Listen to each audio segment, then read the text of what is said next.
Audio Jungle.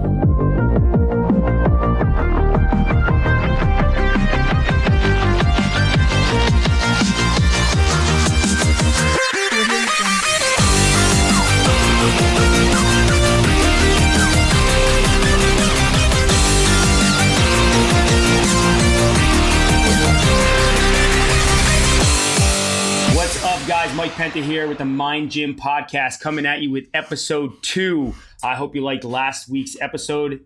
This week we have a special guest. His name is Calvin Reynoso. Calvin was an Army infantry combat vet.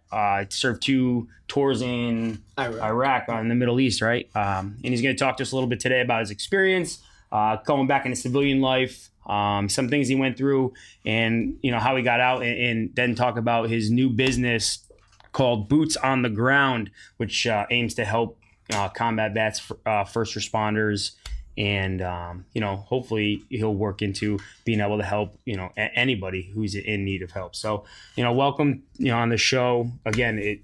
Calvin Reynoso, thank you for being on the show, and we'll talk today a little bit about that and talk about a little bit of positive mindset. So again, well, welcome. And what's the first thing you want to talk about is you get the message out is you were a combat vet. What was that like?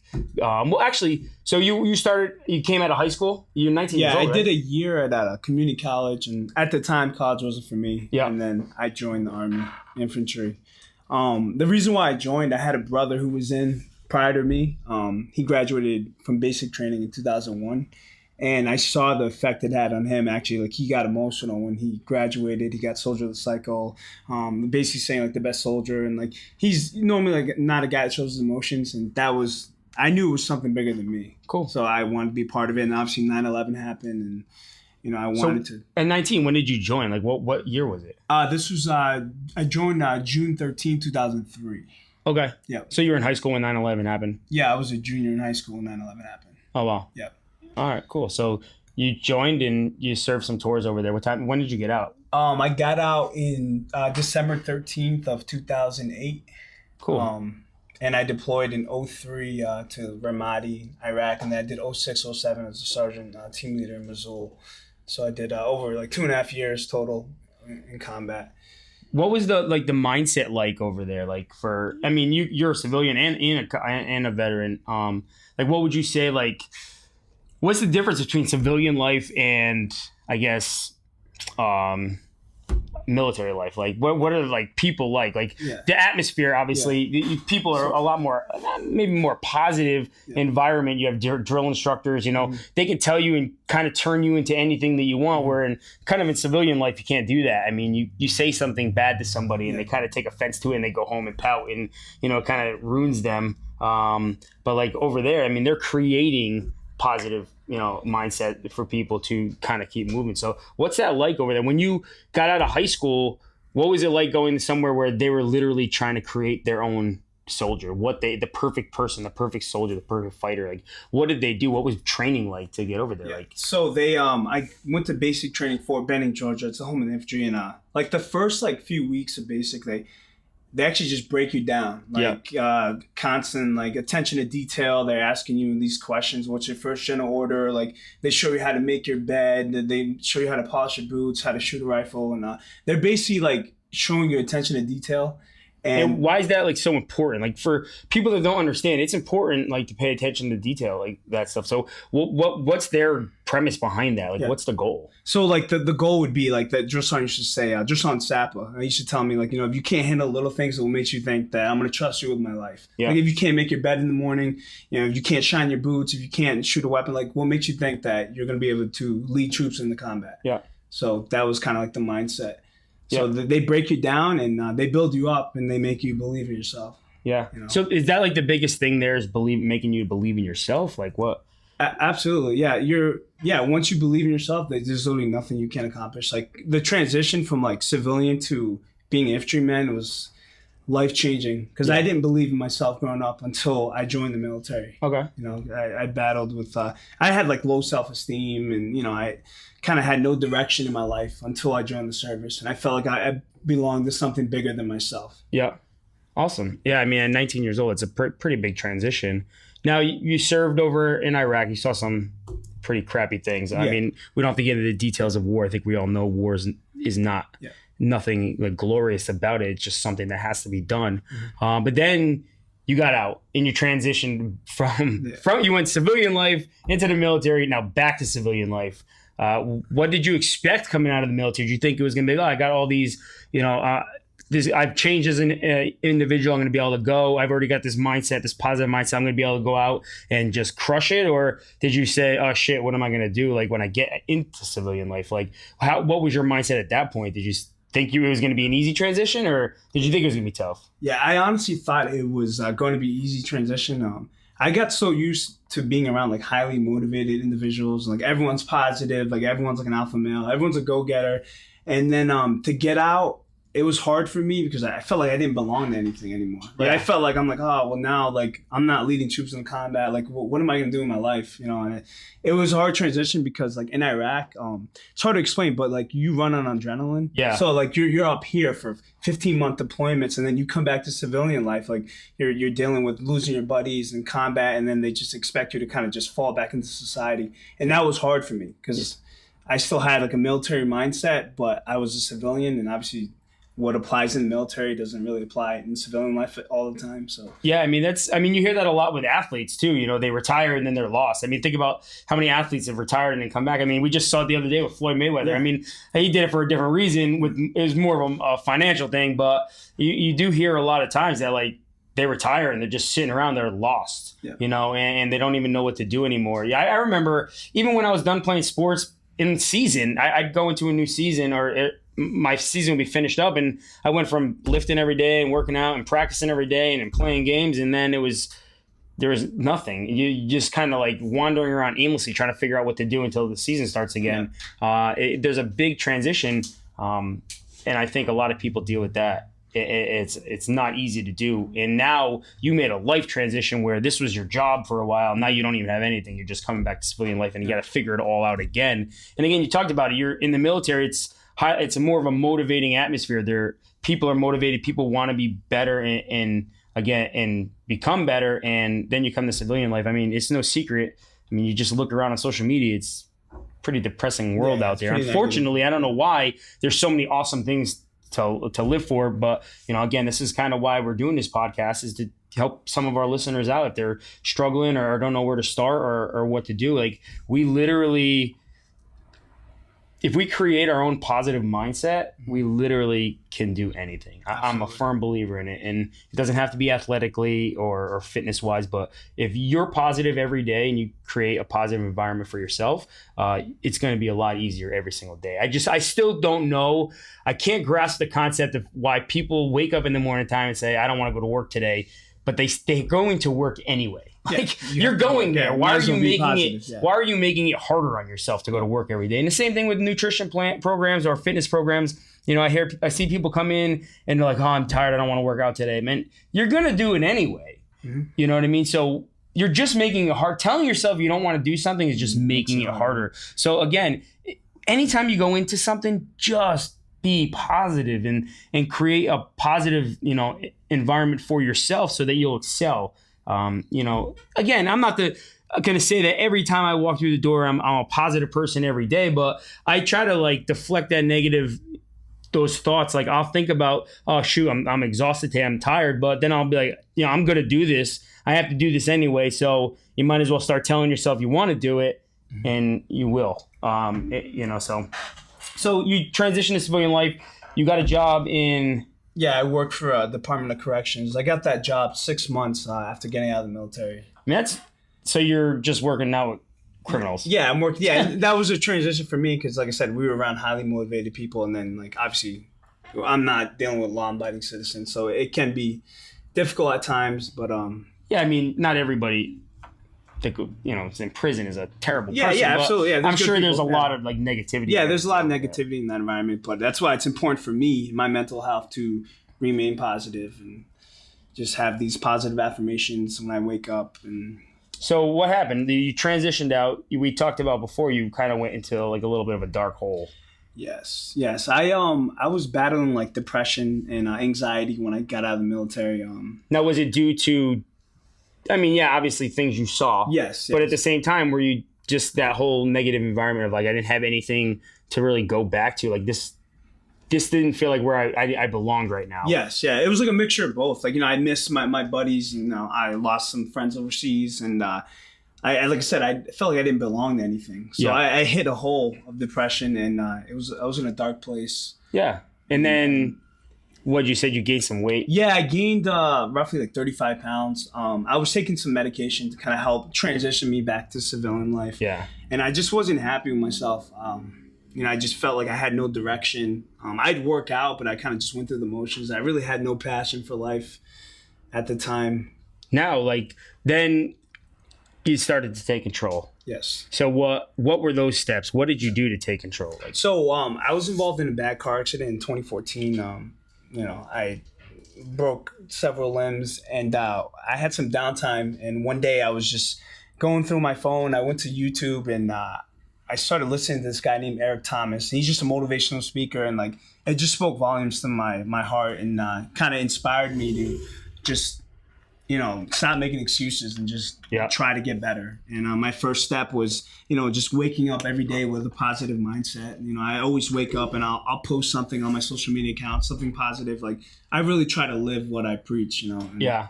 So does that help you, like posting positive things or writing things down, positive affirmation? Do you do things like that? Because, that's important too. People don't realize creating a positive mindset, it takes work. If you're someone who's negative, it takes work to kind of create that positive mindset. It's like anything else.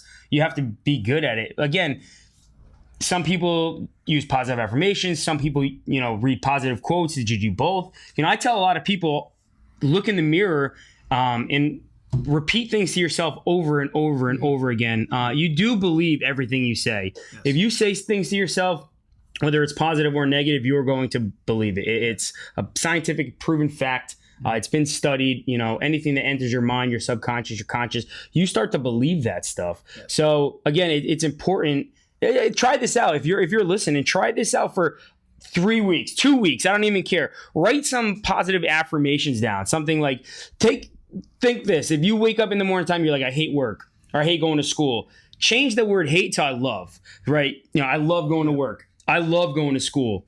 I love this project. If it's something you're doing at work, we have like EV people and I hear it all the time. Like, I hate this project that we're working on. Change that word hate to love or like. I'm excited to do this. Do it for a week, 2 weeks. Log it down too.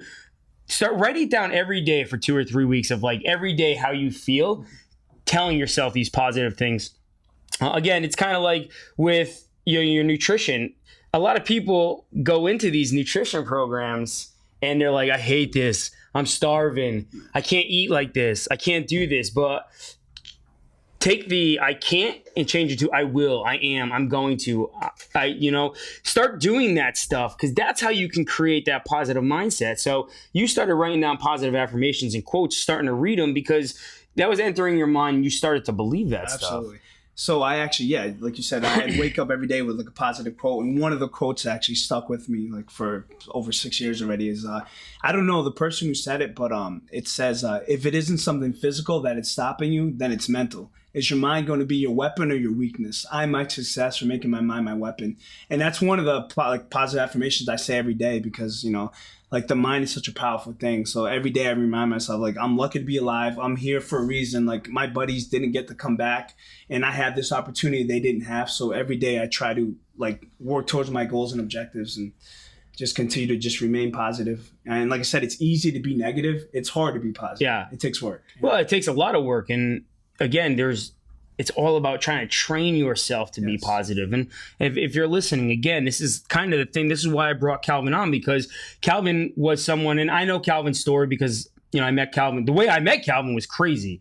I met Calvin. He came into my gym. He was at another gym. He came into my gym and me and it was supposed to be 3 other guys were going to do a 24-hour challenge. So we were working out for 24 straight hours. And it was something we put together just to challenge our minds. See, we kind of do a lot of these things. We did it for 2 reasons, which I'm going to talk about next week. About the reasons. I'm bringing a guest on who actually did the challenge, the 24-hour workout with me. But at the end of the day, we did a 24-hour workout. We worked out for 24 hours straight. One of our guys got into a motorcycle, not not laugh, but he got in a motorcycle accident, and we were looking for another guy. So he couldn't do. He broke his wrist. So we were looking for another guy. Calvin had just started working. I just met Calvin a couple weeks earlier. Yeah, it was and he was working out, and I was watching him work out and how of a positive person he was, and the things he would talk about as I was talking to him in the gym. And I was like, you know what? He is fit. He looks fit. Not to say that everything was mental.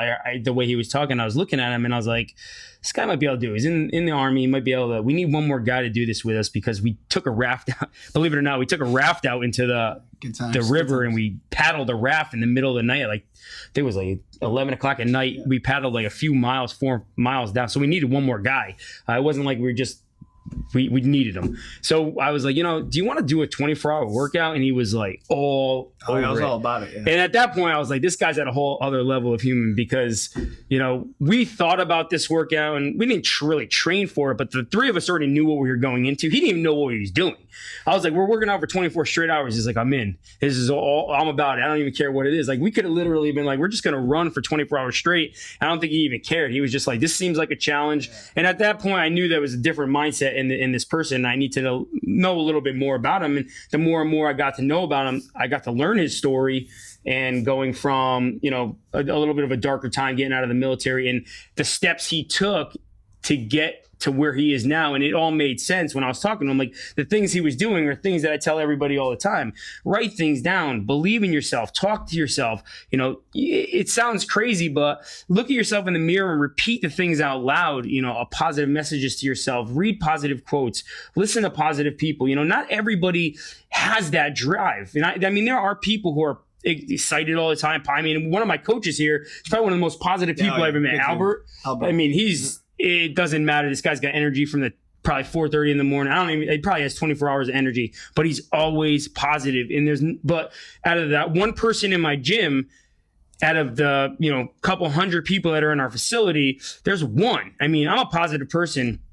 But I had to work to be a more positive person. People who knew me 5 or 6 years ago knew that I wasn't this positive and motivating as I am now, but I had to create that as well. And I learned through reading and different things. But Albert is just one positive person out of 200. You're looking at, less than 1% of the population in the facility. And that goes to show you that not everybody can be like that. So it takes work to get like that. One thing I try to do for all the members every day we walk through this door is it doesn't matter if it's Monday, Tuesday, Wednesday, Thursday, or Friday. And I know a lot of them are sick of me saying it, but I walk in, I say, today is Tuesday. It's the best day of the week. It could be Wednesday. I'm like, today's Wednesday, guys. It's the best day of the week. I try to help create that as well. And it's important for me to do that to people.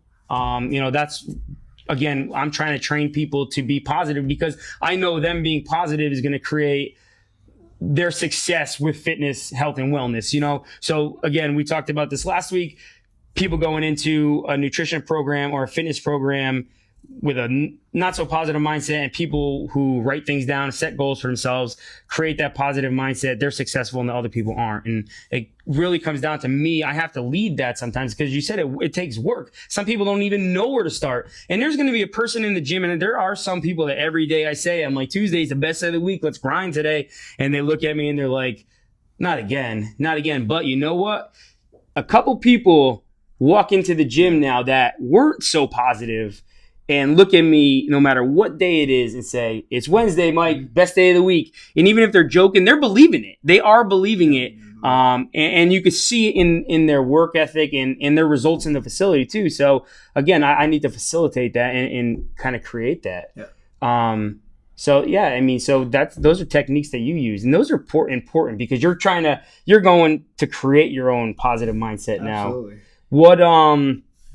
What other things did you do? I mean, you said you used to write stuff down. I mean, yeah, I went through like I said, I was dealing with a dark time, and I actually started writing a lot too. So I would write all my thoughts down. I kind of got into sort of poetry. That kind of helped me, and then I was doing therapy, and then obviously I found CrossFit, and CrossFit gave me a sense of community. Like I always say, it's bigger than fitness. For me, it is. It's like I felt like I finally belonged to something bigger than myself, and it's kind of obviously not on the same level as the military, but it's close enough where I came to the London CrossFit, and the community here is amazing, and everyone's been so welcoming.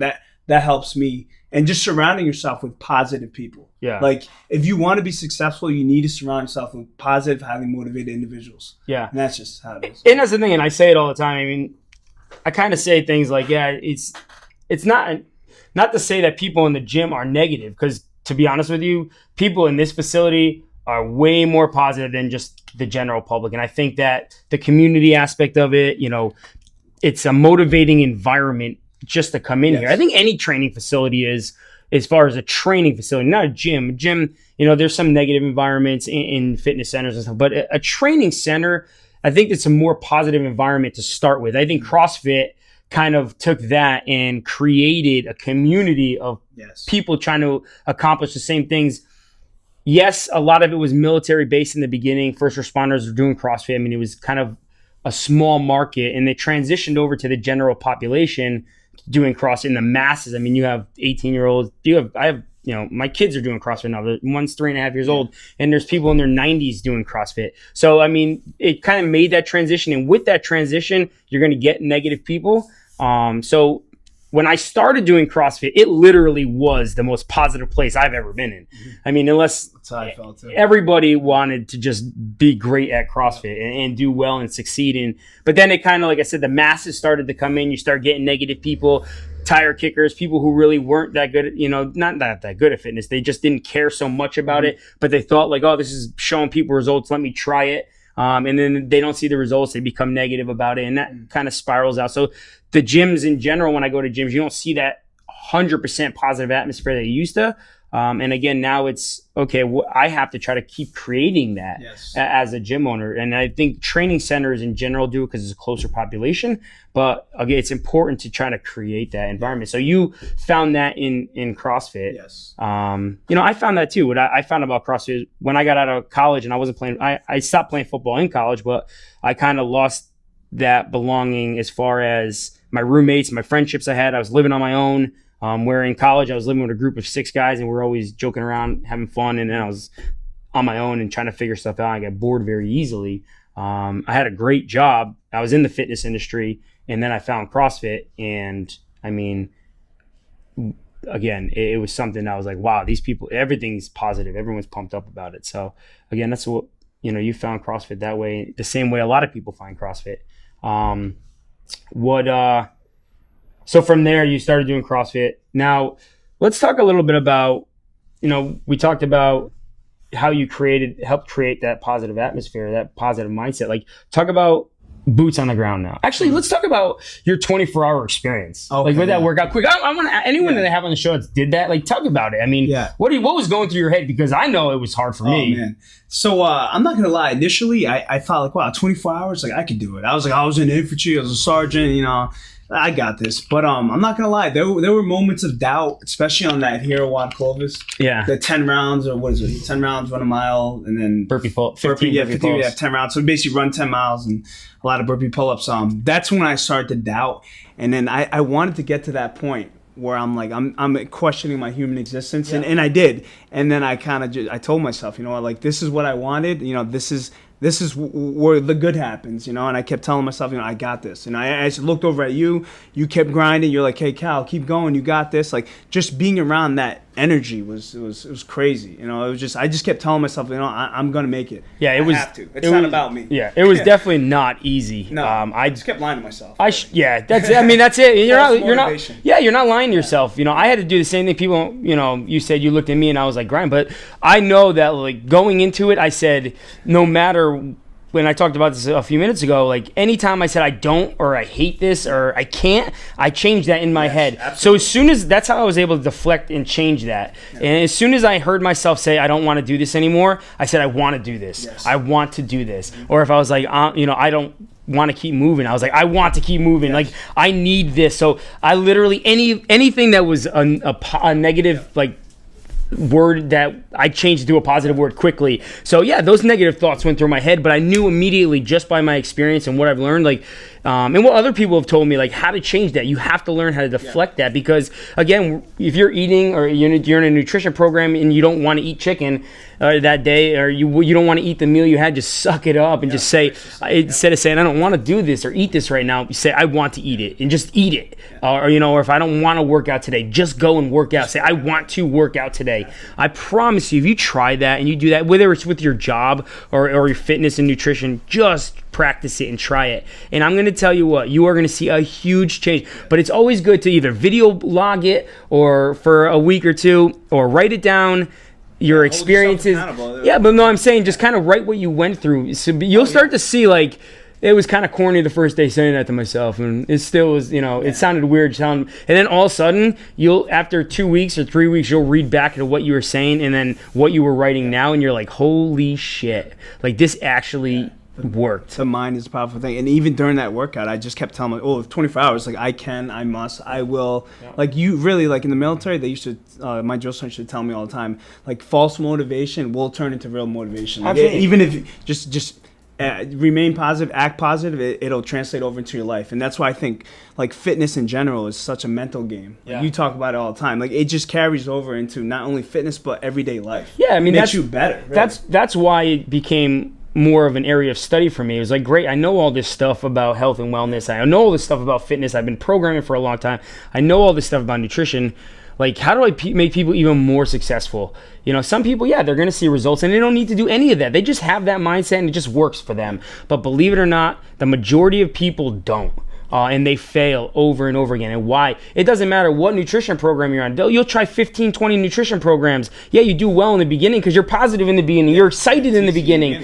But, after a week or two, it starts to get tedious and redundant, and you're not as positive anymore, and you start to be negative about the program, and that's when you start to lose it all, and then you got to go through another cycle again. Like my goal is to, everybody's different. Everybody's bodies are different. People react to food differently. Mine is to, one, nutrition-wise, and we run a bunch of different nutrition programs.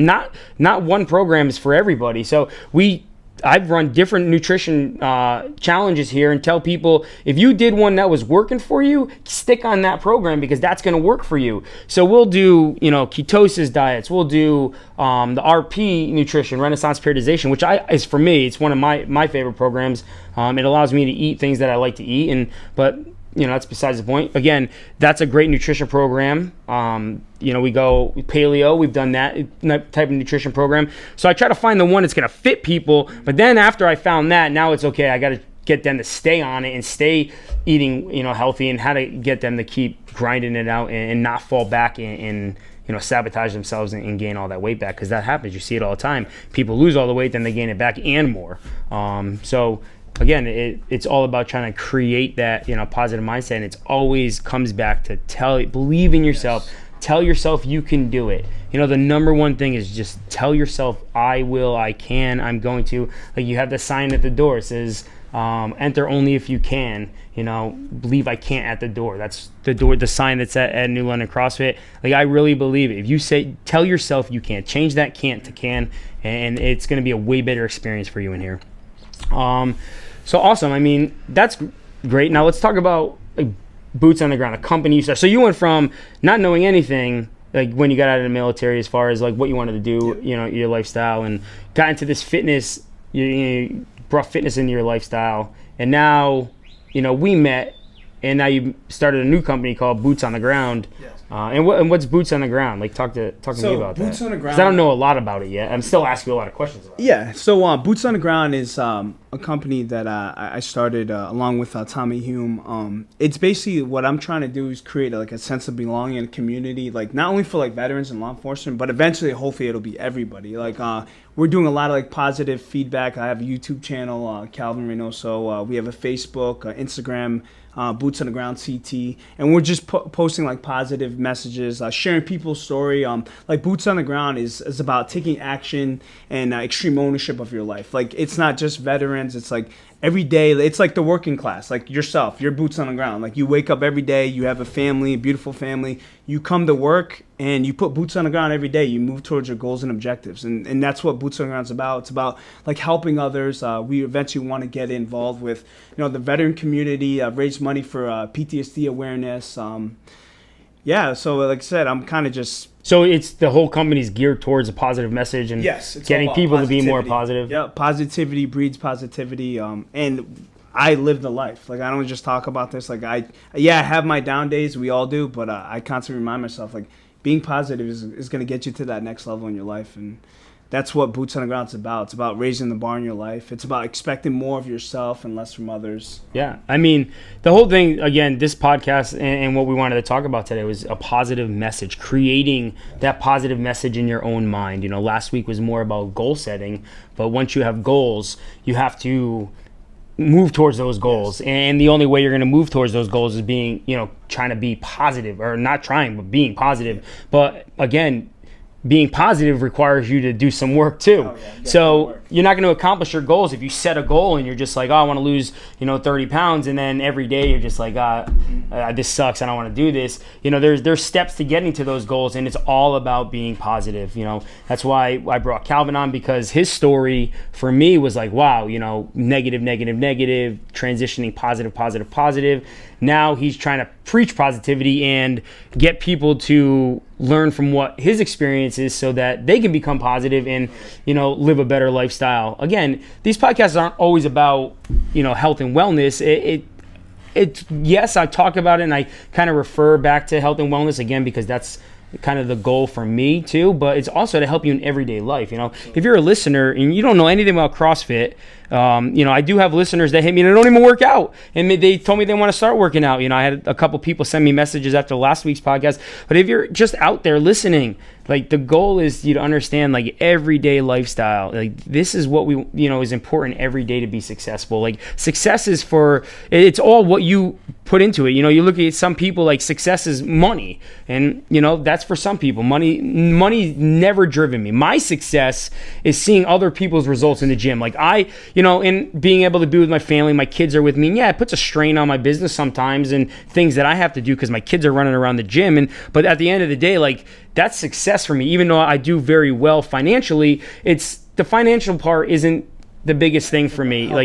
Helping others. Like, every time someone sends me a message, and I get it weekly, someone sends me a message, sometimes daily, like, I lost 10 pounds, or, thank you for helping me finally figure out how to lose this weight, or keep working out and not quitting like I used to do in workout programs, or, I got a PR on a lift. Like, that, when people send me that stuff, like, the satisfaction I get out of that, and the endorphin level, and everything's going, and I'm pumped up and excited. Like, it makes me feel good, because at the end of the day, if you're successful, you have that feel good factor going on. Like, something makes you feel good. That's what makes me feel good. So that's why I went from making, a really good salary at another fitness center, to not really caring about that, because that wasn't my goal. I was corporate aspect of it. It was all about, bringing in money, and I wasn't helping people anymore. So then I started helping people again, and realizing that, okay, the money isn't really what makes you happy. For me, it was these people telling me all this stuff about themselves and how awesome it was, really got me going. And I was like, wow, that's